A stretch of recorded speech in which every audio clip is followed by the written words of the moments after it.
Un cri à moi encore éclaircit la gorge, et ceci finit. Le café est devenu mort silencieux. On pouvait entendre une épingle tomber. Sur un côté, Alexander Sterling, un homme valant 40 milliards de dollars, un homme qui pouvait acheter et vendre le bloc entier de la ville sans vérifier son compte bancaire. Sur l'autre, Sarah, une serveuse avec 14 dollars dans sa poche et un avis d'expulsion dans son sac à main. Tout le monde s'attendait à ce qu'elle soit renvoyée. Tout le monde s'attendait à ce que la sécurité la traîne dehors. Mais ce qu'Alexander fit ensuite ne choqua pas seulement les clients. Cela changea le cours de l'histoire des affaires. Et le secret qu'il cachait, personne ne l'avait vu venir. Ceci est l'histoire de la serveuse qui tint tête. La pluie à Seattle ne lava pas les choses propres. Elle rendra juste la saleté plus glissante. Pour Sarah Jenkins, la bruine du mardi matin ressemblait moins à la météo et plus à un commentaire personnel sur sa vie. Elle se tenait sous l'auvent de l'Obsidian, l'un des lieux de brunch les plus prétentieux de la ville, essayant de secouer l'eau de son tablier. Éclaircit la gorge.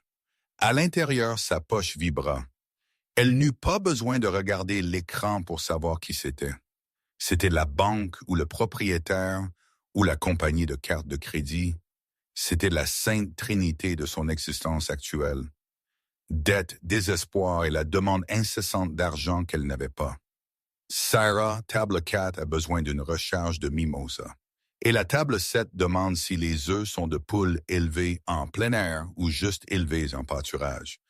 Quelle que soit la différence aujourd'hui, son manager Rick ébouilla en passant devant elle, serrant une pile de menus. Rick était un homme qui transpirait l'anxiété.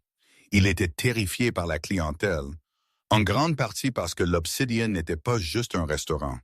C'était une scène de théâtre pour l'élite tech de Seattle. « Je m'en occupe », dit Sarah, forçant d'un sourire qui n'atteignit pas ses yeux. Elle poussa les lourdes portes en chaîne dans la salle à manger. L'odeur de grains de café torréfiés et de parfums chers la frappa instantanément. Le cliquetis des couverts contre la porcelaine était la bande-son de sa vie depuis 3 ans. Sarah avait 26 ans maintenant. Selon le plan qu'elle avait écrit dans son journal de lycée, elle était censée être une associée junior dans un cabinet d'avocats, portant des tailleurs et se battant pour la justice environnementale. Au lieu de cela, elle portait un plateau d'eau tiède et luttait contre l'envie de crier. Elle avait abandonné la faculté de droit il y a 3 ans quand son père était tombé malade. Les factures médicales avaient englouti ses frais de scolarité, puis ses économies, et finalement son futur. Il était décédé il y a 6 mois, la laissant avec rien d'autre que le chagrin et une montagne de dettes qui semblait prendre de l'intérêt pendant qu'elle dormait. Elle se déplaçait entre les tables avec une efficacité exercée. Pauvre sourire, hoche la tête, excuse-toi pour le poids. Répète, excusez-moi, mademoiselle. Sarah se tourna vers la table 4. Une femme avec un sac à main valant plus que la voiture de Sarah, une Honda Civic de 2008 avec un pare-choc scotché, tenait un verre. Ce mimosa est principalement du jus, j'ai demandé une éclaboussure. Je suis tellement désolé, Sarah mentit doucement. Laissez-moi arranger ça pour vous tout de suite. Alors qu'elle se retirait vers le bar, l'atmosphère dans le restaurant changea.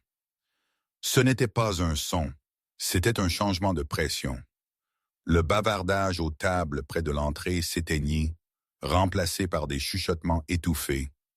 Les têtes se tournèrent, la porte s'ouvrit, et 2 hommes en costume sombre entrèrent, scannant la pièce. Sécurité. Puis il entra, Alexander Sterling. Vous n'aviez pas besoin de lire Forbes pour savoir qui était Alexander Sterling. À 32 ans, il était le PDG d'Ether Dynamics, une entreprise de logistique et d'IA qui gérait pratiquement la chaîne d'approvisionnement mondiale. Si vous commandiez un colis, réserviez un vol ou achetiez des produits d'épicerie, le code de Sterling était probablement derrière. Il était beau d'une manière acérée, terrifiante, cheveux foncés, une mâchoire qui pouvait couper du verre, et des yeux qui semblaient constamment calculer la valeur de dépréciation de tout ce qu'il touchait. Il n'attendit pas d'être assis, il marcha directement vers la meilleure table de la maison. Table 1 près de la fenêtre donnant sur la baie, qui était actuellement occupée par un jeune couple prenant des selfies. Rick, le manager, faillit trébucher sur ses propres pieds, se précipitant vers eux. « Monsieur Sterling, nous ne vous attendions pas. » Quel honneur, vraiment. Rick vibrait pratiquement. Il regarda le couple à la table 1, puis de nouveau Sterling. Le couple, réalisant qui se tenait au-dessus d'eux, ramassa rapidement leur téléphone et s'éloigna en vitesse sans qu'on le leur demande. Sterling ne les reconnut pas. Il ne reconnut pas Rick. Il s'assit juste, tira une tablette de son manteau et commença à taper. Café, noir et un brouillage de protéines. Pas d'oignons, pas de garniture. 3 minutes, dit Sterling. Sa voix était basse, douce et totalement dépourvue de chaleur. Rick pâlit. Sarah, siffla-t-il, lui saisissant le bras alors qu'elle passait. Table 1, Monsieur Sterling, si vous gâchez ça, ne vous donnez pas la peine de venir demain. Sarah regarda la table. Elle regarda le milliardaire qui n'avait même pas levé les yeux de son écran. Elle sentit un nœud familier de tension dans sa poitrine, mais elle hocha la tête. « J'ai compris, Rick. » Elle se dirigea vers la station de café. Ses mains tremblaient légèrement, non pas de peur mais d'épuisement. Elle avait travaillé un double service hier et elle avait à peine mangé aujourd'hui. Elle versa le café, s'assurant que la tasse était impeccable. Pas de déversement, pas de marque. Elle approcha la table 1. « Bonjour, Monsieur Sterling, dit-elle, posant le café sur le sous-verre. Il ne leva pas les yeux. Il ne parla pas. Il tapota juste l'écran de sa tablette. Sarah marqua une pause. Elle était habituée à être ignorée. Les serveuses étaient souvent traitées comme des meubles, mais cela semblait différent. C'était un renvoi agressif. Elle prit une respiration et recula. « Vos œufs seront là sous peu. » Elle se tourna pour partir, mais le bruit de la céramique heurtant le bois l'arrêta. « C'est froid, dit Sterling. » Sarah se figea. Elle se retourna. Il la regardait enfin. Ses yeux étaient d'une nuance de gris saisissante, froid et peu impressionné. « Je viens de le verser de la cafetière fraîche, monsieur, » dit Sarah, gardant sa voix égale. « Je n'ai pas demandé un bulletin météo, » claqua Sterling. « J'ai dit qu'il était froid. Enlevez-le. Apportez-moi un frais, et s'il a le goût de boue brûlée comme celui-ci, j'achèterai ce bâtiment juste pour vous virer moi-même. » Le restaurant devint silencieux. Les gens regardaient, éclaircis la gorge. Sarah sentit le sang lui monter au visage. Ce n'était pas l'insulte, elle avait été insultée par des hommes pires. C'était la cruauté désinvolte de cela. La façon dont il la regardait, comme si elle était un bug dans son logiciel qui devait être supprimé. Elle ramassa la tasse. « Je m'excuse. J'apporterai un frais immédiatement. » Elle retourna à la cuisine, ses jointures blanches autour de la soucoupe. Il est de mauvaise humeur. Le cuisinier Marco murmura en dressant l'assiette. « Je l'ai vu aux informations ce matin. Les actions ont chuté de 2%. Il cherche une punching ball. »« Il ne m'utilise pas, » murmura Sarah, jetant le café. Elle prépara un nouveau shot d'espresso et ajouta de l'eau chaude. Un americano plus chaud et plus frais que le café filtre.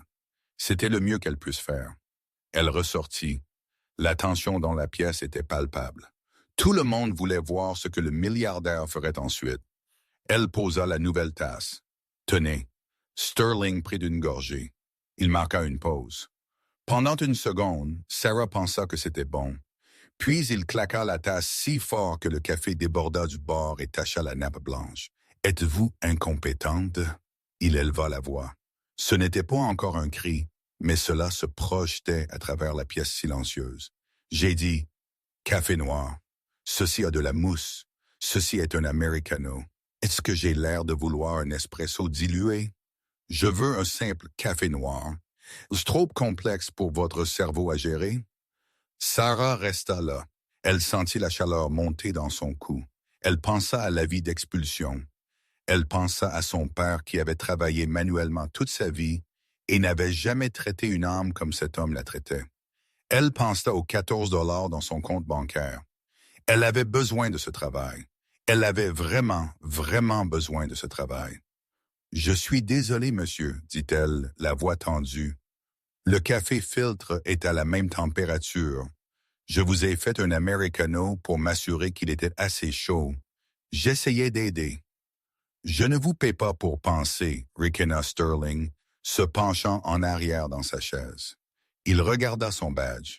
« Sarah, je vous paye pour servir. Et en ce moment, vous échouez à la seule chose pour laquelle vous êtes censé être bonne. Enlevez-moi ça de ma vue. » Il agita la main de manière désinvolte, comme pour chasser une mouche. Sarah regarda le café renversé. Elle regarda Rick, qui se terrait près du stand d'hôtesse, faisant un geste de la main pour qu'elle s'excuse et se prosterne. Mais quelque chose à l'intérieur de Sarah Jenkins se brisa. Ce ne fut pas un claquement fort. Ce fut le clic silencieux d'une porte se verrouillant. Elle ne ramassa pas la tasse. Sarah tint bon. Ses mains, auparavant tremblantes, étaient maintenant parfaitement immobiles le long de ses côtés. Le bruit ambiant du restaurant, le tintement des fourchettes, le faible bourdonnement des conversations avaient complètement disparu. Tous les yeux étaient rivés sur la table 1. « J'ai dit, » répéta Sterling, sa voix baissant d'une octave, le danger imprégnant chaque syllabe. « Enlevez-moi ça de ma vue. »« Non, » dit Sarah. Le mot resta en suspens dans l'air comme un coup de feu. Rick laissa échapper un petit couinement étranglé depuis le coin. Les sourcils de Sterling se haussèrent. Pour la première fois depuis qu'il était entré, il la regarda réellement. Vraiment la regarda. Il vit l'ourlet effiloché de sa manche, les cernes sous ses yeux et la détermination de sa mâchoire. « Excusez-moi, » demanda Sterling, un amusement sombre se courbant sur ses lèvres. « M'avez-vous juste dit non? »« Je l'ai fait, » dit Sarah, sa voix prenant de la force. « Je vous ai fait une nouvelle tasse. Vous l'avez renversée. Si vous voulez qu'elle soit nettoyée, vous pouvez... Vous pouvez demander poliment ou vous pouvez attendre le garçon de café. Mais je ne suis pas un chien et je ne suis pas votre servante, je suis une serveuse. Il y a une différence. » Le silence dans la pièce était lourd, suffocant. Une femme à la table 5 haleta audiblement. Sterling se leva. Il était grand, bien plus d'1,80 m, et il utilisait sa taille comme une arme, la dominant. « Avez-vous la moindre idée de qui je suis? »« Je sais exactement qui vous êtes, » dit Sarah, relevant la tête pour croiser son regard. « Vous êtes Alexander Sterling. Vous avez bâti un empire logistique qui a révolutionné l'expédition. Vous avez gagné 40 milliards de dollars l'année dernière, et en ce moment vous êtes un tyran qui fait une crise à propos d'une tasse de café parce que vous pensez que votre compte bancaire vous donne le droit de traiter les gens comme des ordures. » Le visage de Sterling se durcit. Ses yeux se rétrécirent en fente. L'air autour d'eux devint électrique. « Vous marchez sur une ligne très mince, Sarah. Je pourrais vous faire renvoyer en 10 secondes. Je pourrais m'assurer que vous ne travaillerez plus jamais dans cette ville. »« Allez-y, » dit Sarah. Elle sentit un étrange sentiment de libération. Le pire était déjà arrivé. Elle était fauchée. Elle était seule. Elle perdait son appartement. Que pouvait-il vraiment lui prendre?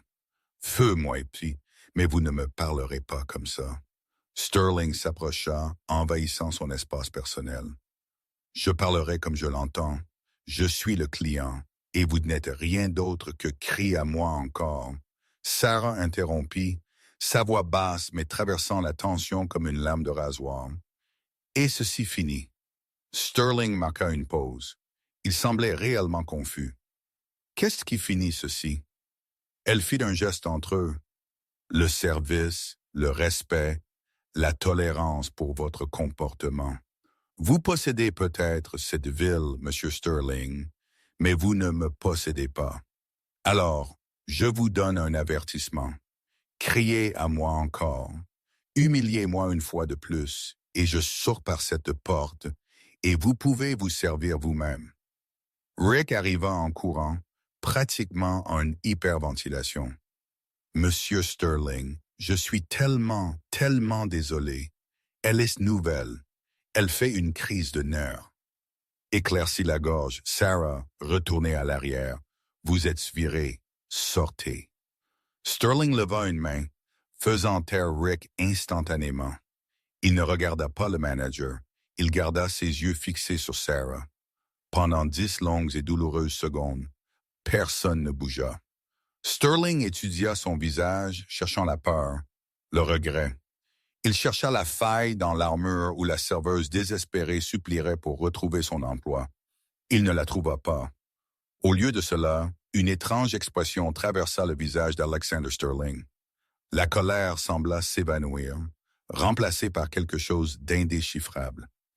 Intrigue, calcul, il se rassit lentement. Il prit la serviette, essuya lui-même le café renversé de la table et plaça la serviette sur l'assiette d'accompagnement. « Laissez les œufs, dit Sterling doucement. « Apportez-moi l'addition. » La mâchoire de Rick tomba. Les clients se regardèrent, perplexes. Alexander Sterling ne reculait jamais. Il détruisait ses concurrents pour le sport. Il poursuivait les journalistes pour des fautes de frappe. Sarah cligna des yeux, l'adrénaline circulant toujours dans ses veines. Elle hésita. « L'addition, Sarah, dit Sterling. » Il ne la regardait plus. Il regardait par la fenêtre vers la baie grise. Son ton n'était pas en colère. Il était fatigué. Sarah hocha la tête, ses jambes devenant soudainement molles comme de la gelée. « Oui, monsieur. » Elle retourna au terminal. Ses mains tremblaient si fort qu'elle dut entrer le code 2 fois. « Qu'est-ce que tu viens de faire? » siffla Rick, lui saisissant l'épaule. « Es-tu folle? Tu viens de tenir tête à l'homme le plus puissant de Seattle. Tu as de la chance qu'il n'ait pas fait traîner sa sécurité pour te sortir. » « Il a demandé l'addition, dit Sarah, imprimant le reçu. « C'est fini pour toi, cracha Rick. Dès qu'il part, tu fais tes affaires. Je ne vais pas couler avec toi. » Sarah prit le carnet de chèques. Elle retourna à la table 1. Elle le plaça sur la table. Sterling ne chercha pas son portefeuille. Au lieu de cela, il sortit une élégante carte métallique noire. Il la posa sur le plateau. « Ajoutez un pourboire de 5 000 $, dit-il. Sarah se figea. « Quoi, 5 000 ?» Sterling répéta. Il leva enfin les yeux vers elle. La froideur était partie, remplacée par un examen intense et perçant. « Considérez cela comme une indemnité de départ. Votre manager va vous virer dès que je sors par cette porte. »« Je ne peux pas accepter ça, » balbutia Sarah. « Vous pouvez et vous le ferez, » dit Sterling. Il se leva, boutonnant sa veste. « Parce que vous avez raison. Je me comportais comme un enfant. Et vous êtes la première personne en 5 ans qui a eu le courage de me dire la vérité en face sans essayer de me vendre quelque chose ou de coucher avec moi. » Il se pencha plus près, sa voix baissant en un chuchotement pour qu'elle seule puisse entendre. « Mais Rick a raison. Vous êtes viré. Vous ne pouvez plus travailler ici. » Sarah sentit une boule dans sa gorge. « Je sais. » « Bien, dit Sterling. » Il fouilla dans sa poche de poitrine et en sortit une simple carte de visite blanche.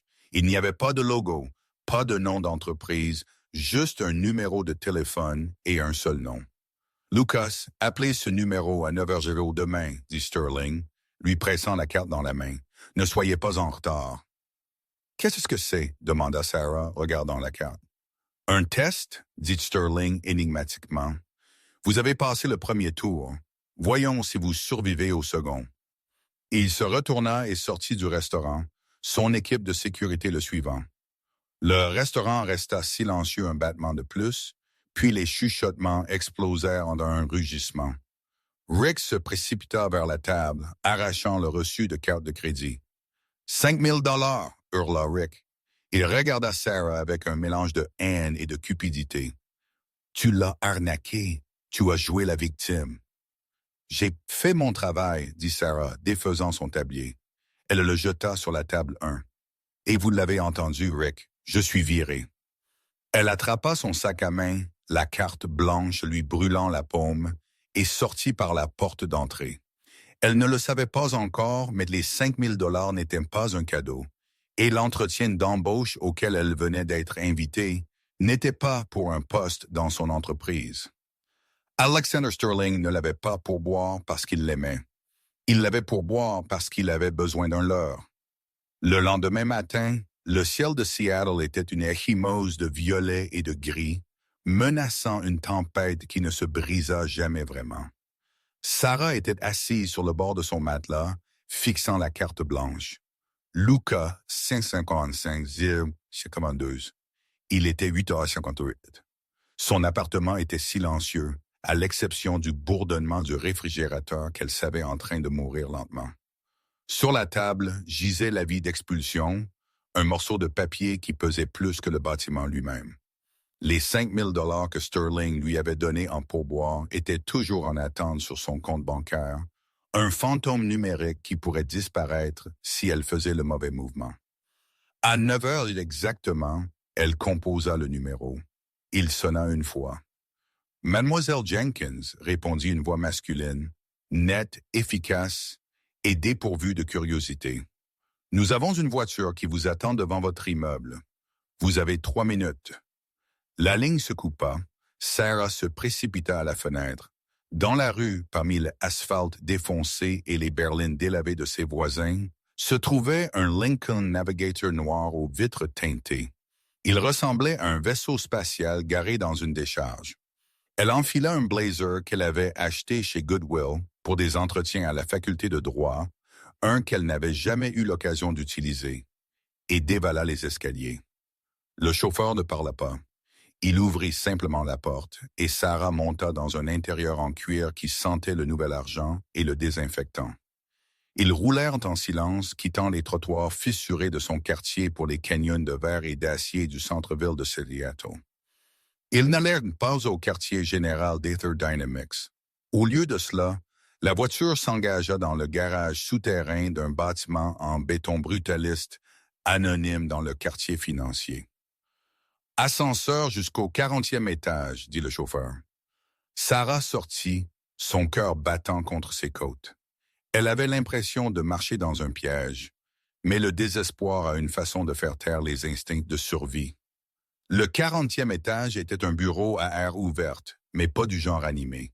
Il était stérile, blanc et terriblement silencieux.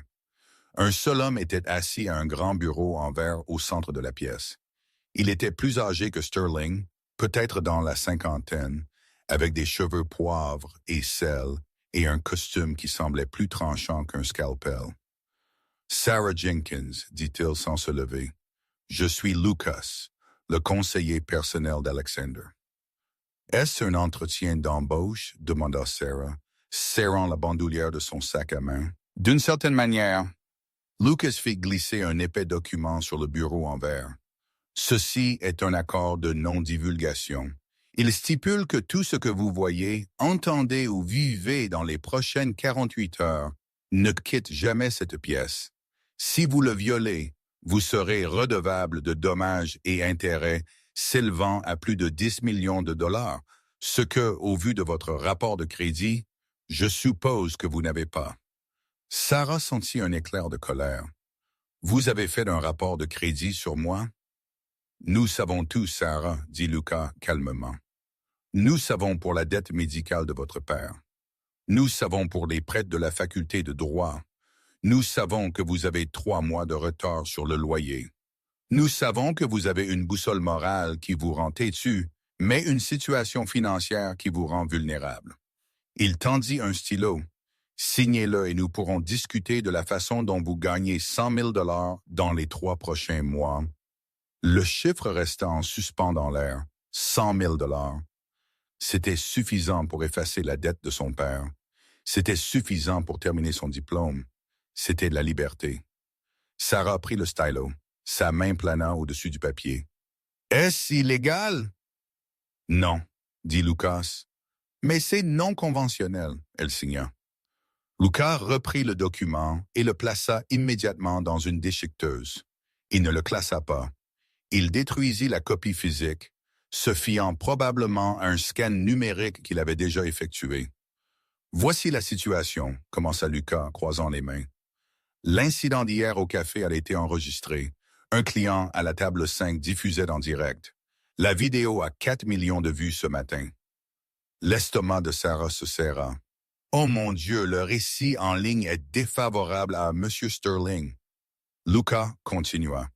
Les gens l'appellent un tyran.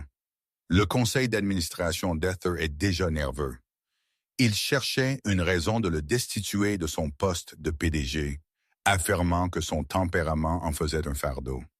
Ils veulent le remplacer par un candidat plus contrôlable. Alors il veut que je m'excuse publiquement, devina Sarah. Dire que c'était ma faute? Non, dit Lucas. Cela ressemblerait à de la coercition. Le public déteste les tyrans, Sarah, mais ils aiment la passion. Lucas appuya sur un bouton d'une télécommande et un écran sur le mur s'alluma. Il montrait la vidéo de leur dispute. Sarah se regarda dire « Criez à moi encore ». Et ceci finit. Les analystes Internet sont divisés, dit Lucas. La moitié pense qu'il vous maltraite. L'autre moitié, la moitié romantique, pense que cela ressemble à une querelle d'amoureux. Ils pensent que la tension entre vous deux n'était pas employeur-employé, mais personnelle.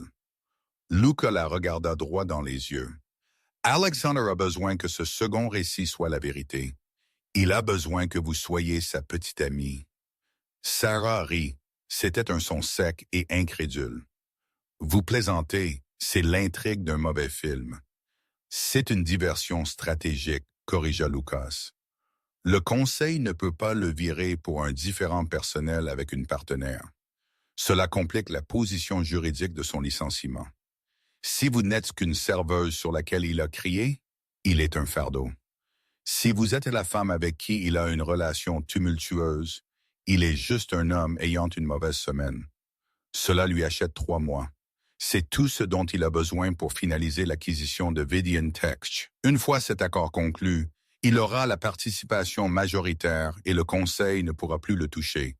Et après 3 mois, nous mettons en scène une rupture. Vous obtenez l'argent.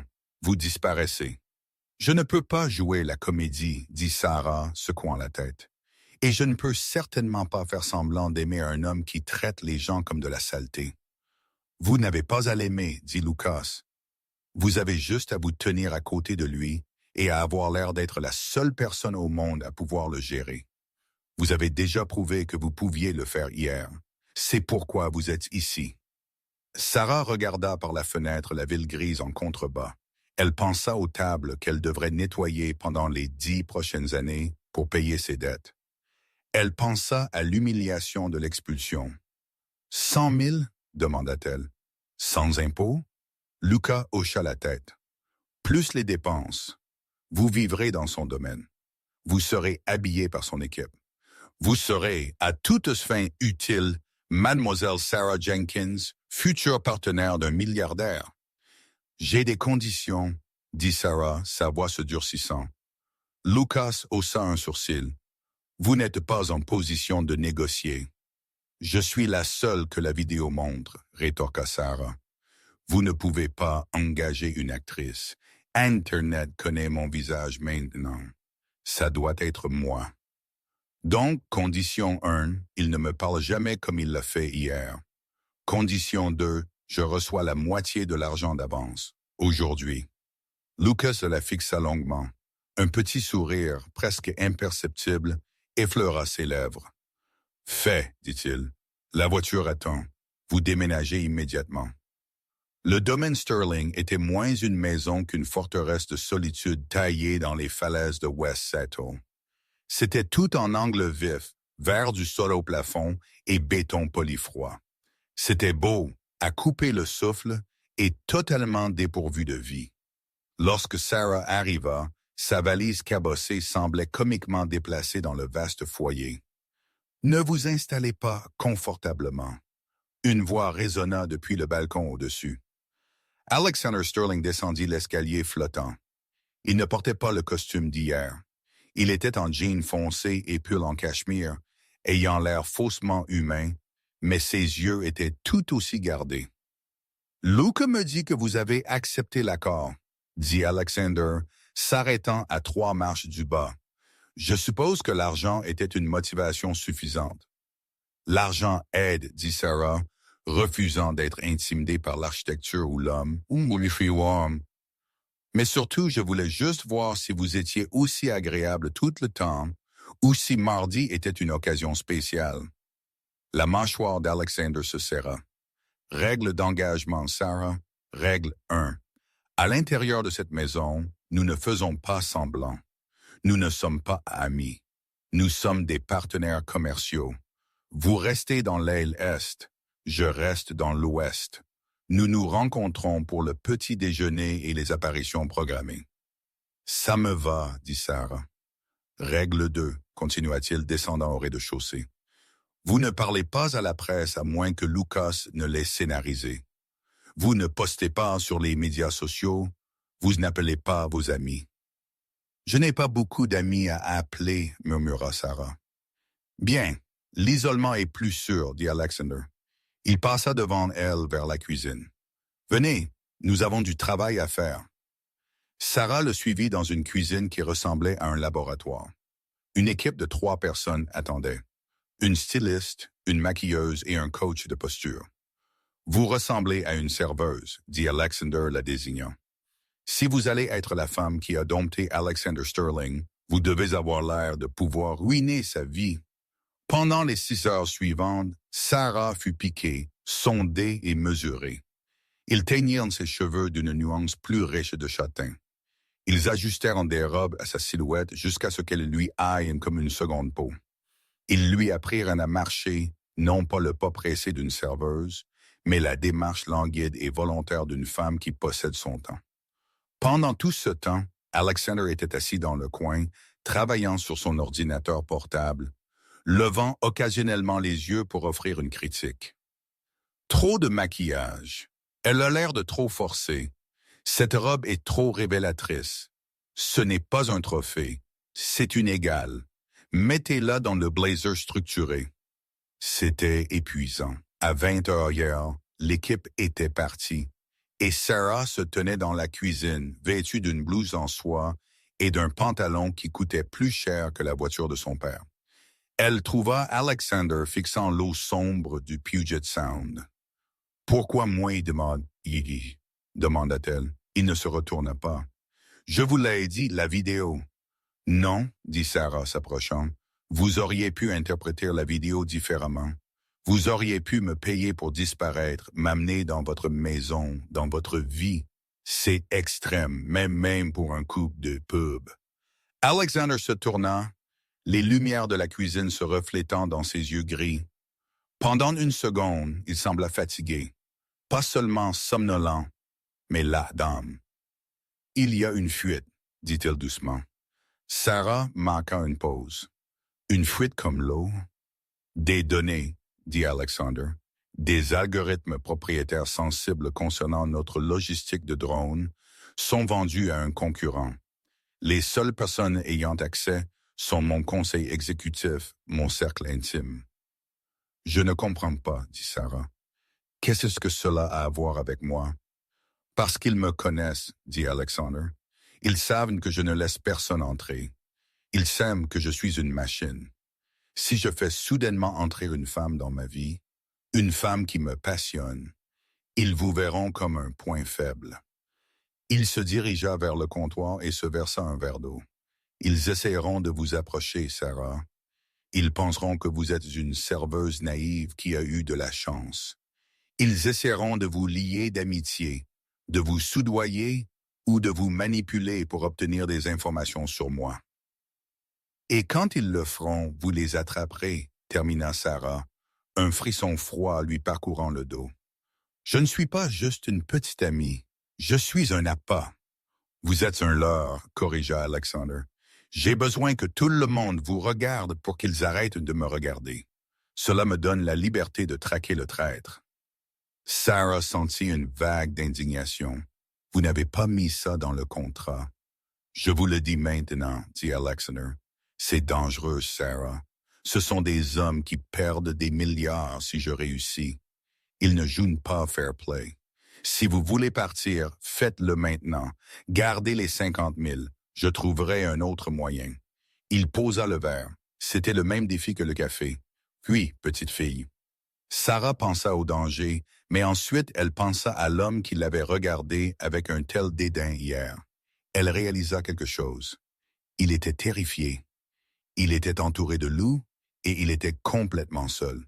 « Je ne pars pas, » dit Sarah, « mais le prix vient d'augmenter. » Le coin des lèvres d'Alexander se releva. « Combien? »« Je ne veux pas plus d'argent, » dit Sarah. « Je veux la vérité.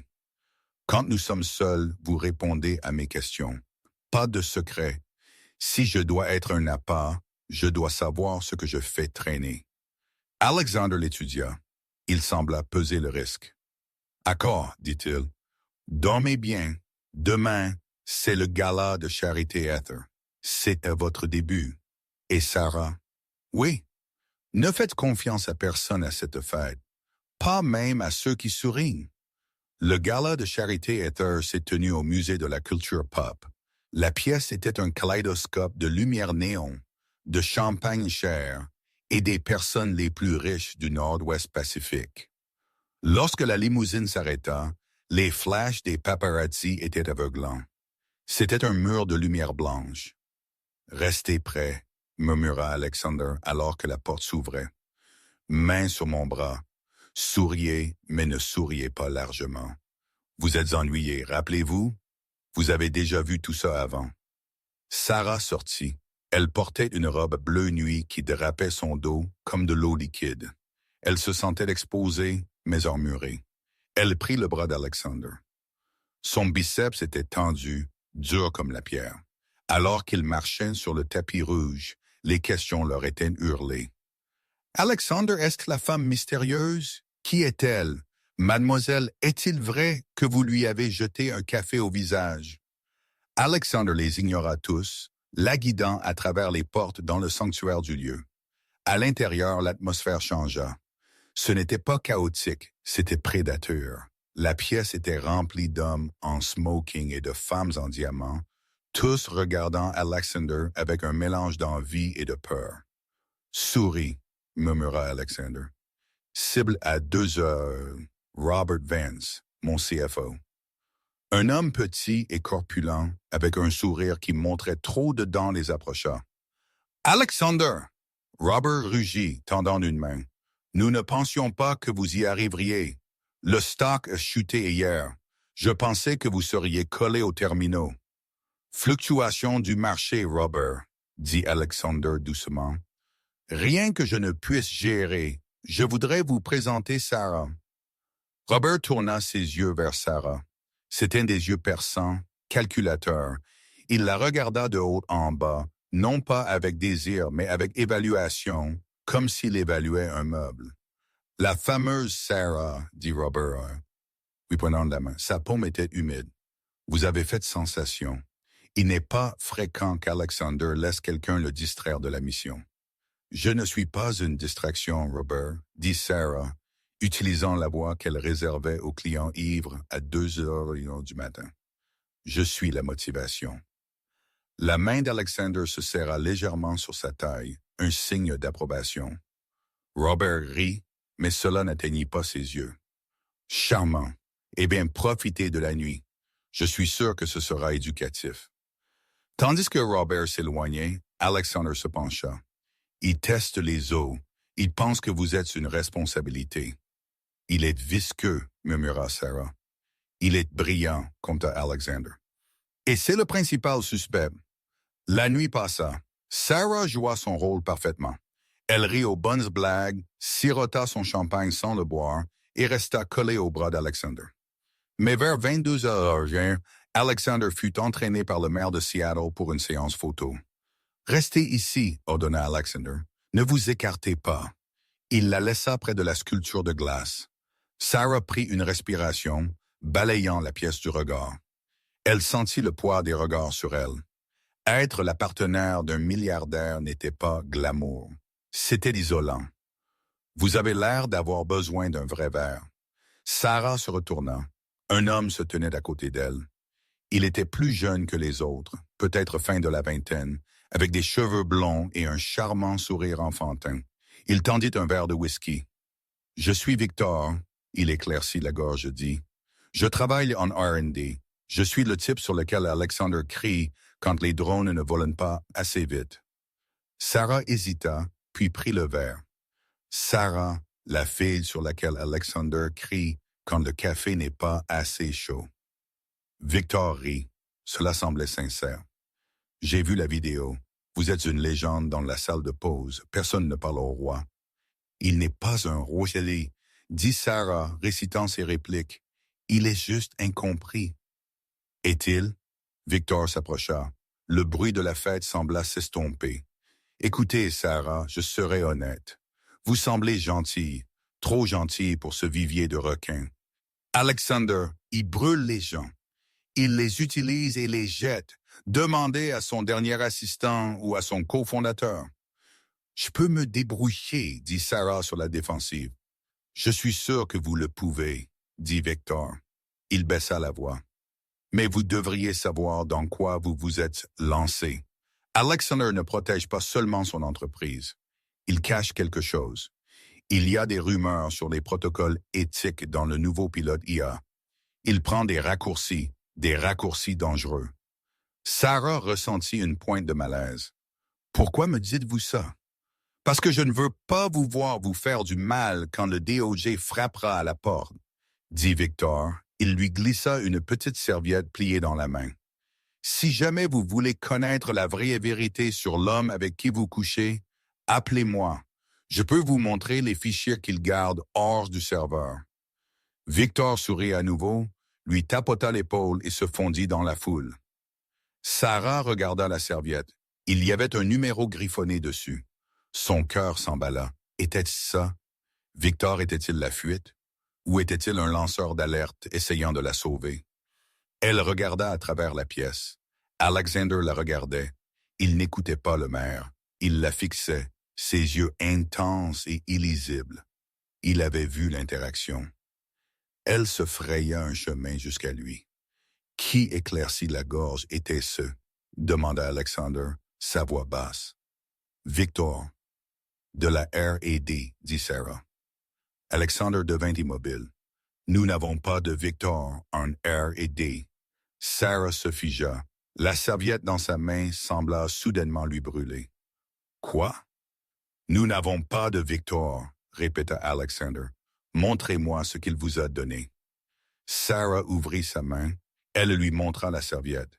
Alexander regarda le numéro, puis la foule. Son visage pâlit. Ce n'est pas un numéro de téléphone, murmura Alexander. C'est une coordonnée. Coordonnée pourquoi? Pour un dépôt, dit Alexander.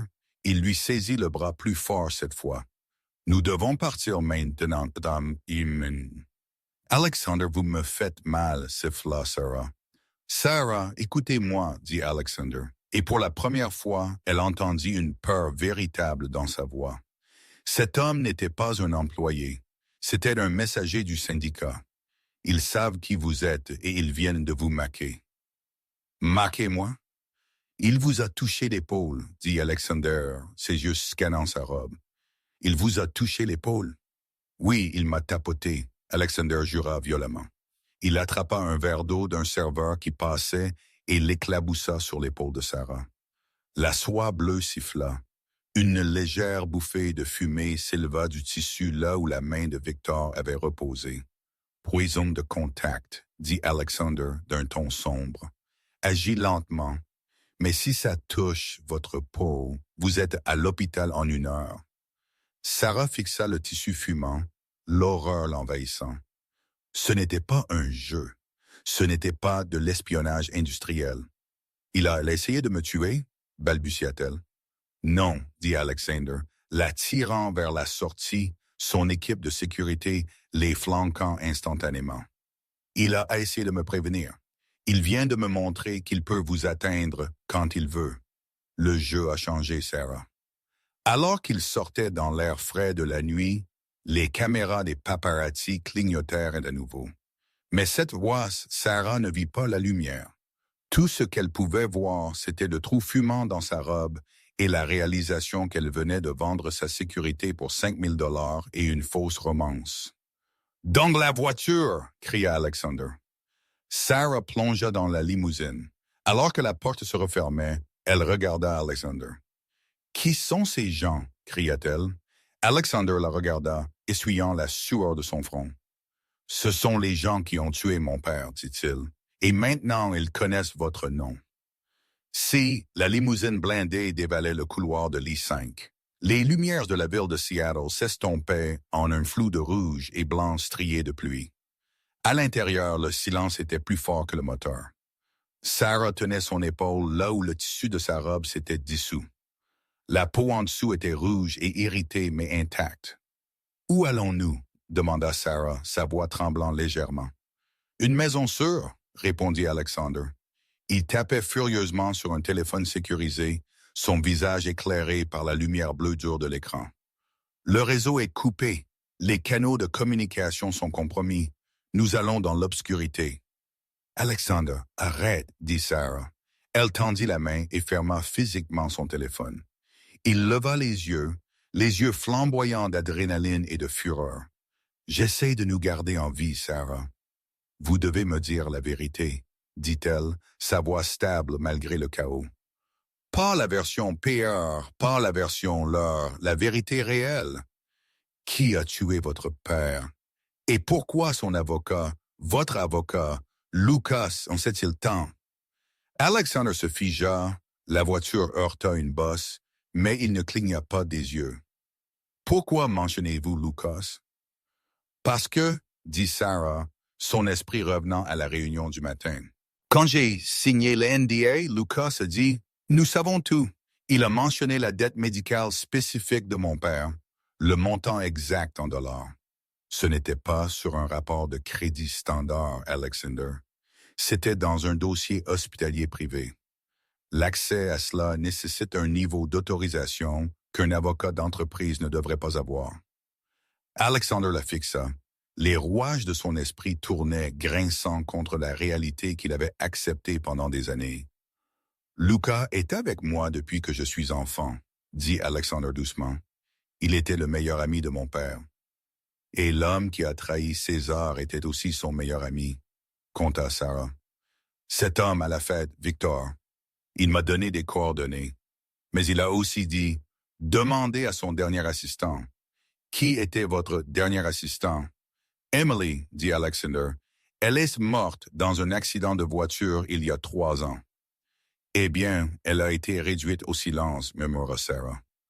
La limousine vira brusquement de l'autoroute, les pneus crissant sur le gravier. Ils étaient arrivés. La maison sécurisée était une cabane minimaliste cachée profondément dans les denses forêts de pins des Cascades. Elle était alimentée par un réseau géothermique indépendant invisible à l'imagerie thermique satellite. Ils se précipitèrent à l'intérieur. Alexander se dirigea immédiatement vers un panneau mural caché, révélant une cache d'armes et un rack de serveurs. « Je dois vérifier les journaux, » dit Alexander, branchant son téléphone sur la ligne fixe. Si Lucas était compromis. Il ne termina pas la phrase. Il commença à taper, ses doigts volant sur le clavier mécanique. Sarah arpentait la pièce, l'adrénaline du gala se heurtant à l'épuisement. Elle regarda les coordonnées que Victor avait écrites sur la serviette. 107 et 762 heures. Et 122, 328 heures.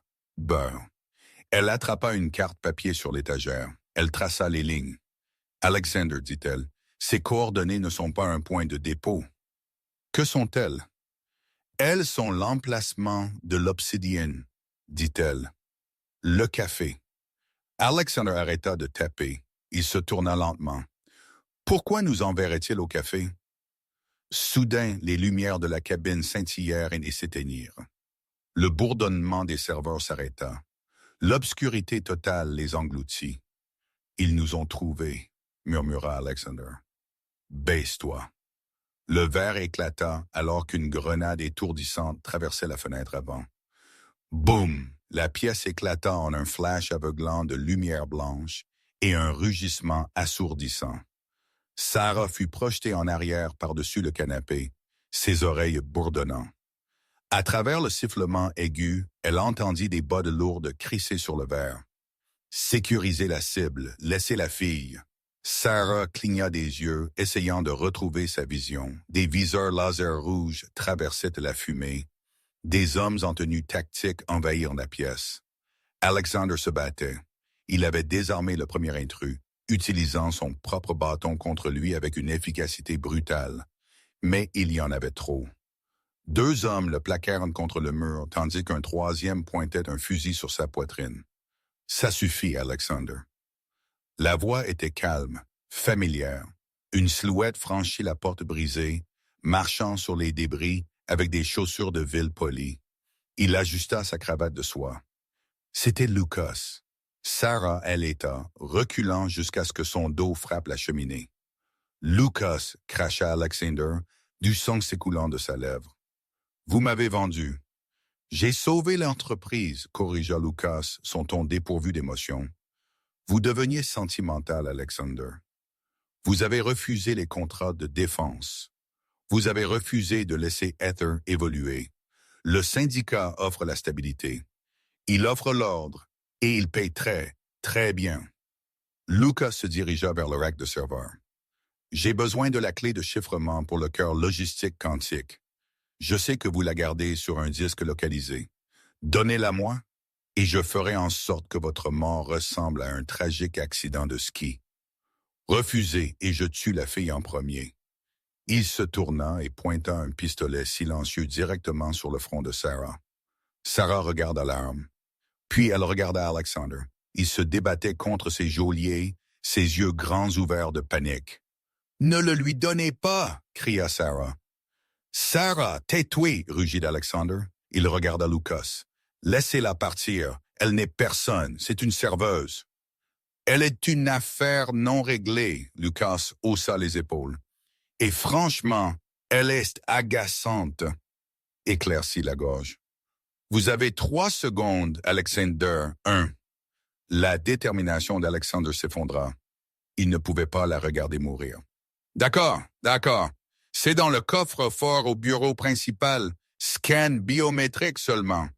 Je dois être là. » Lucas sourit. « Je sais. C'est pourquoi nous allons faire un tour. » Il fit un geste à ses hommes. « Assommez-le. Amenez la fille. Si elle essaie de courir, tirez dans ses jambes. » Une crosse de fusil frappa la tempe d'Alexander. Il s'effondra, inconscient. Sarah sentit une main rude saisir son bras, la tirant vers le haut. Elle ne cria pas. Elle ne pleura pas.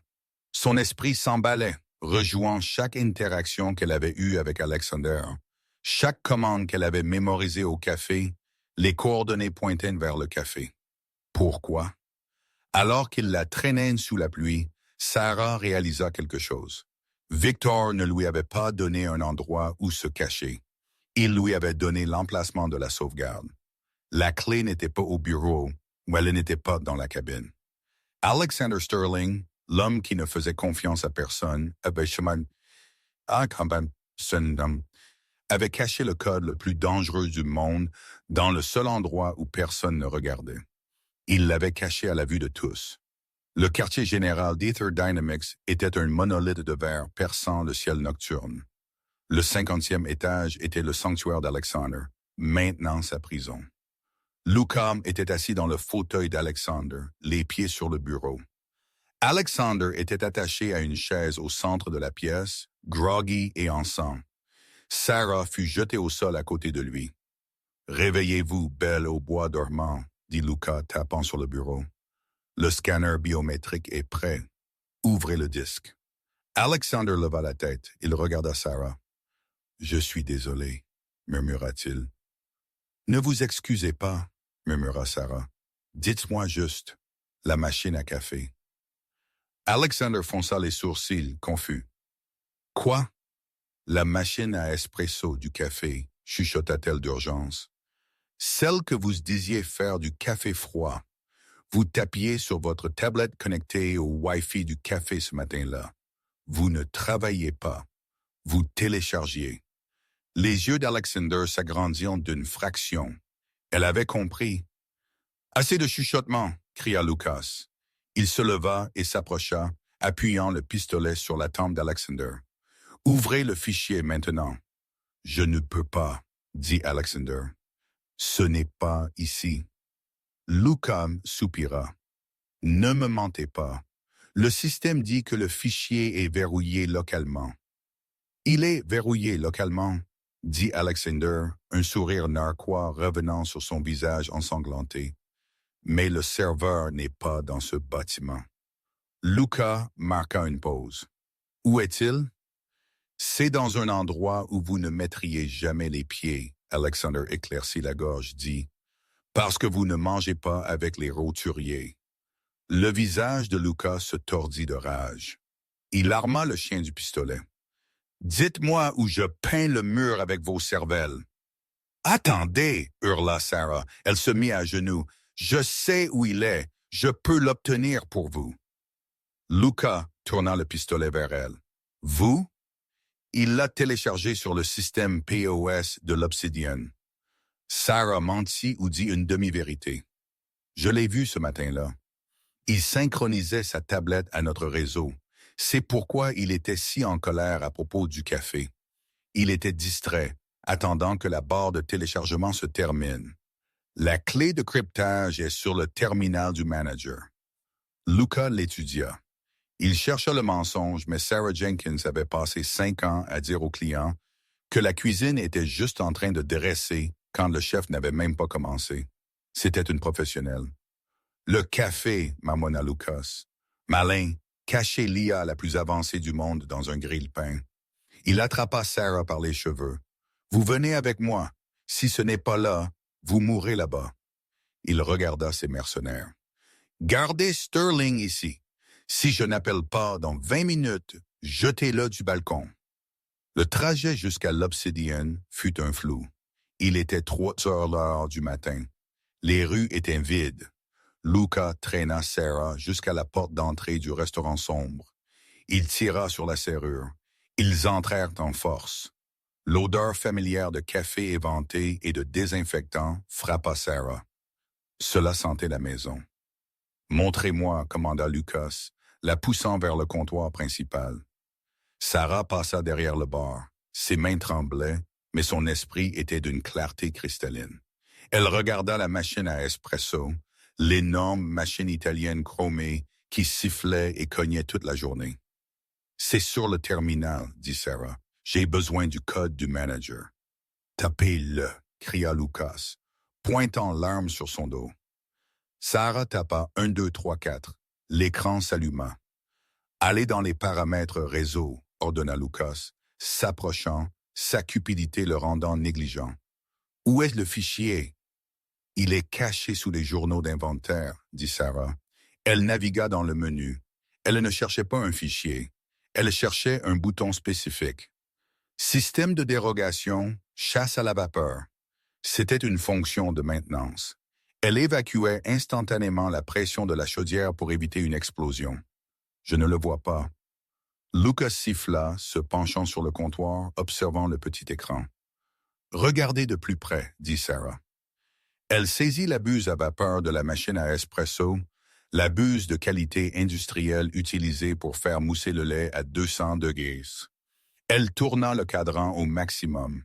Maintenant, un jet de vapeur surchauffé et d'eau bouillante jaillit directement sur le visage de Lucas.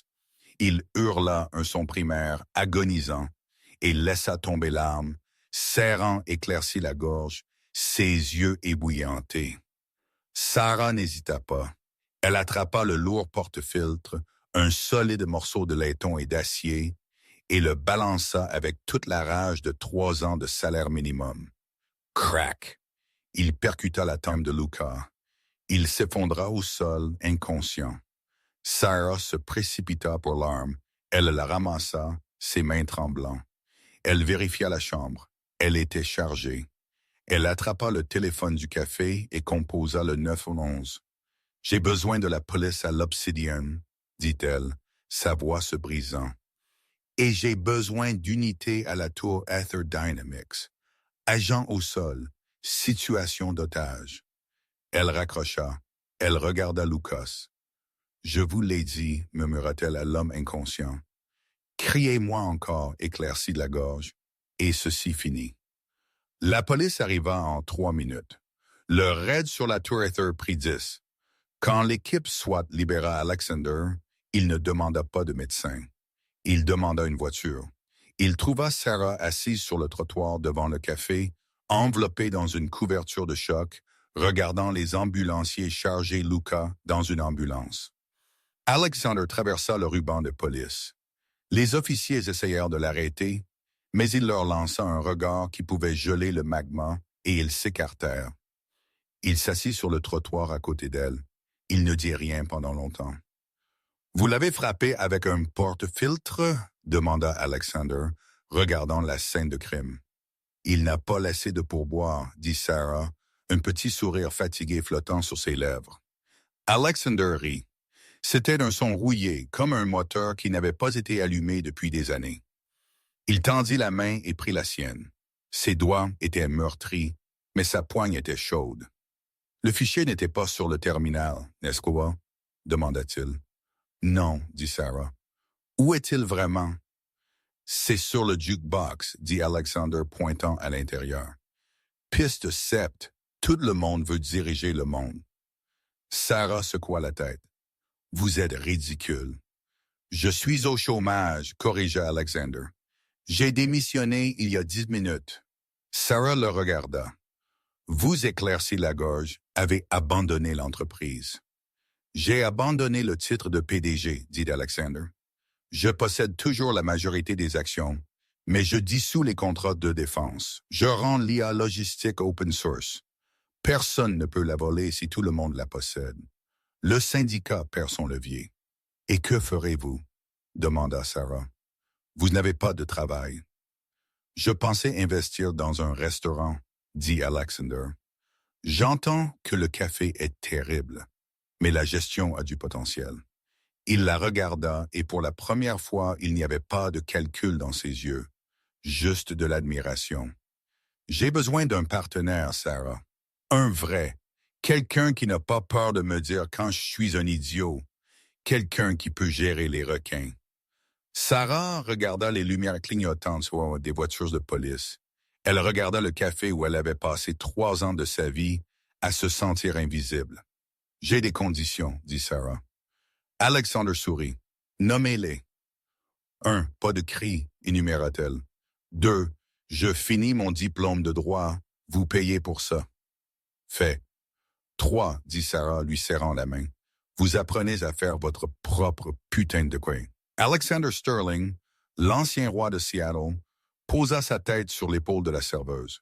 « Je pense que je peux gérer ça. » Sarah Jenkins n'a pas seulement survécu au test. Elle a réécrit les règles. Ce qui a commencé comme une confrontation désespérée autour d'une tasse de café est devenu une bataille pour l'âme d'un empire technologique. Alexander Sterling a appris que la personne la plus forte dans la pièce n'est pas toujours celle qui a le plus grand compte bancaire. Parfois, c'est celle qui n'a plus rien à perdre. On dit que le pouvoir corrompt. Mais dans cette histoire, le pouvoir a été humilié par une femme qui a refusé d'être réduite au silence. Sarah et Alexander ont prouvé que si l'argent peut acheter le silence, il ne peut pas acheter la loyauté et il ne peut certainement pas acheter le courage qu'il faut pour tenir bon. Avez-vous apprécié ces montagnes russes d'histoire? Si la bravoure de Sarah vous a inspiré, appuyez sur ce bouton « J'aime » tout de suite. N'oubliez pas de partager cette vidéo avec un ami qui a besoin d'un rappel pour se défendre et de vous abonner pour plus d'histoires de justice, de romance et de vengeance. Qu'auriez-vous fait à la place de Sarah? Faites-le moi savoir dans les commentaires.